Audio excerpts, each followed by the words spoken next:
मजलूमियत हुसैन पर खून के आंसू भी बहाएं तो कम होगा। क्या तुम आशिक हो मुख्तार? मेरा जाहिर क्या बताता है?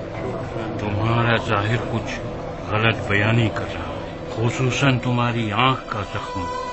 शैतान से मुहतात रहना मुख्तार। तुम एक बड़े काम के लिए मबूस किए जाओगे। तुम मर्जाना के बेटे को मारोगे और उसके मुंह पर जूता मारोगे।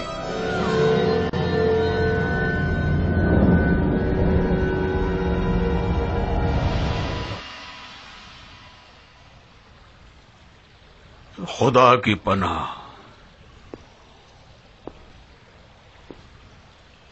इंसान की गफलत से खुदा की पनाह। नकल है कि इस शख्स ने इसी छत के नीचे और इसी जगह पर हमारे मौला हुसैन के बुरीदा सर पे चूबे खैसरान से मारा।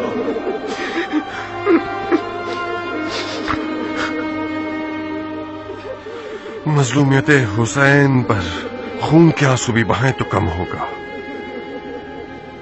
मगर आज शुक्र और खुशी का दिन है।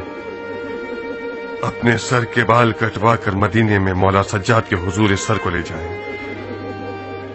शायद इस उम्मुल फितना के सर को देखने से उनके गमों में थोड़ी सी कमी वाक़ई हो जाए और सुकून हो।